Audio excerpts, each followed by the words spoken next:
Halo RBRS, kali ini saya mau sharing lagi film Emily the Criminal. Jadi Emily sang kriminal, seorang kriminal.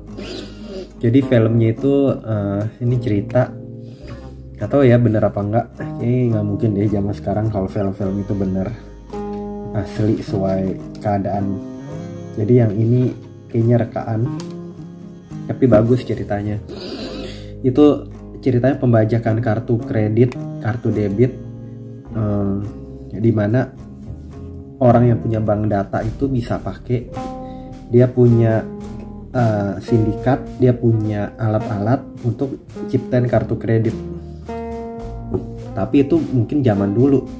Zaman sekarang kan kayak chip, menggandakan chip kan nggak semudah pakai magnetik. Jadi ini film zaman dulu ya. Pokoknya diceritakan di film itu data-data dari nasabah itu digandakan, kemudian dibikin tuh kartu baru dengan nama yang sesuai strip cardnya itu. Kemudian mulai di tempat-tempat yang baru yang belum pernah dianggap belum pernah. Makanya saya nggak masuk akal di sini, teman-teman. Kita bagaimana bisa tahu, oh tempat ini pernah dirampok nggak? Oh tempat ini pernah ada yang tertangkap apa nggak? Oh tempat ini sudah lihai apa belum? Dan zaman sekarang nggak relevan karena telah pakai chip magnetik. Cuman spiritnya, inti dari cerita filmnya itu bahwa orang yang punya bank data, kemudian dia punya kartu, punya alat.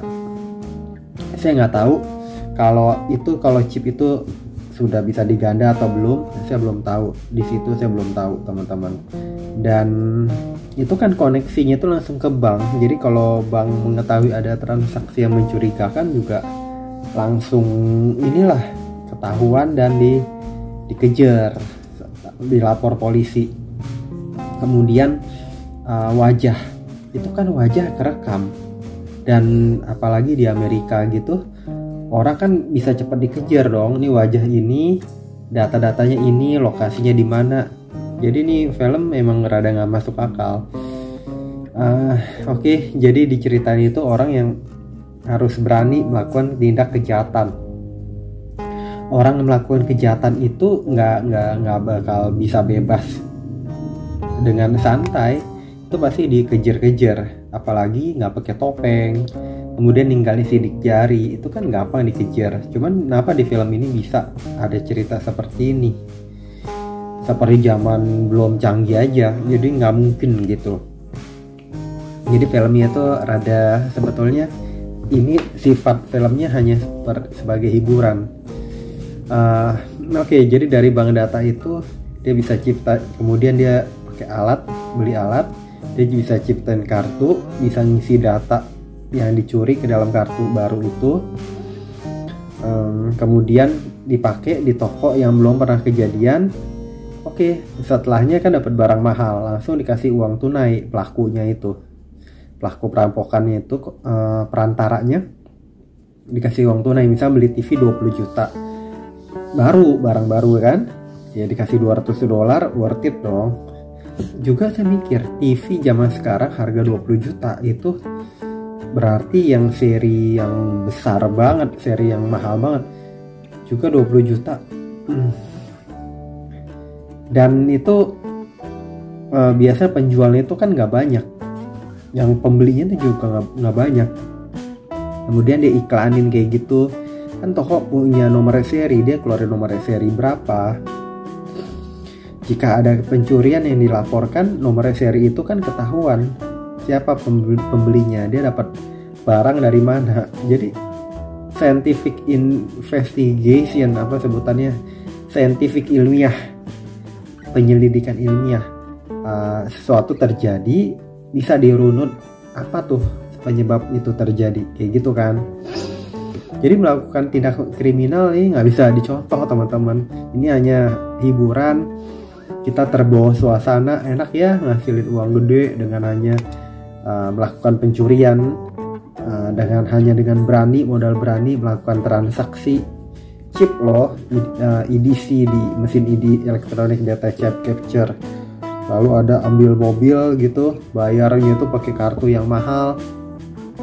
Dia cuma bilang ada waktu 8 menit untuk bisa pergi. Cuman kan itu harus ada surat-surat dulu, harus ada, ya nggak tahu lah kok bisa begitu, harus ninggalin identitas kan, identitas sesuai gak. Kemudian oke, identitas katanya dibuatin palsu kayak gitu, tapi kan ada tanda tangan, rekening bank, alamatnya di mana. Balik lagi sidik jari nggak main-main. Kemudian tingkat kecurigaan, kok bisa segampang itu walaupun ke gap gitu, ada ketahuan akhirnya, tapi dia kok bisa kabur, kok bisa mobil dikasih kunci, nyerahin kunci. Itu udah ya nggak ada lah, itu nggak ada kayak gitu. Itu sepertinya itu hanya, seharusnya itu hanya fiktif, hanya daya khayal yang tinggi. Kemudian setelah dapat banyak uang, nantinya dia buka lagi kejadian seperti bisnis seperti ini ilegal, dengan yang ngajar dia itu juga meninggal karena ribut sama saudaranya sendiri dan dikeprok sama saudaranya. Kemudian saudara juga dilukain sama si Emily ini karena ngambil duit pacarnya ini yang ngajak dia di awal juga. Dari situ dia udah cepet-cepet kabur. Cuma kan itu teknologi canggih, dia naik pesawat atau naik apapun, pasportnya kan dia tetap jadi buronan dong. Dengan data-data yang ada, data dia kan banyak. Masuk di sini, pencurian di sini kan kerekam. Gitu teman-teman. Jadi film menghibur, kemudian hubungan persaudaraan itu kalau soal uang itu benar-benar jadi buta. Segala sesuatu yang berhubungan dengan uang, apalagi kalau uang itu yang dihasilkan secara nggak baik, aduh hati-hati deh pokoknya teman-teman. Kecuali kalau uang itu dihasilkan dengan halal, dengan yang prosedur yang baik, dan sesuatu itu jangan sampai ketahuan sebetulnya. Oh, kita punya harta berapa sih, kayak gitu kan. Kalau segala sesuatunya itu ketahuan, soal uang rada sensitif sepertinya gitu teman-teman. Itu yang saya mau share. Jadi maksudnya kita lakukan pekerjaan yang ya bisa selamat deh dunia akhirat. Ini kan kita ngelakuin kejahatan gini, biarpun kita di sini berani banget selamat, cuman kan kalau kita nggak minta ampun, kita nggak ini, di sananya waktu meninggal juga nggak enak. Jadi kalau kita bertobat juga harta kita apa yang nggak halal biasanya juga bisa mudah hilang kayak gitu kan. Itu aja kali yang saya mau share teman-teman. Selalu berbuat kebaikan, jangan lupa subscribe, like, share, komen. Sampai jumpa di video-video saya berikutnya. Bye bye teman-teman.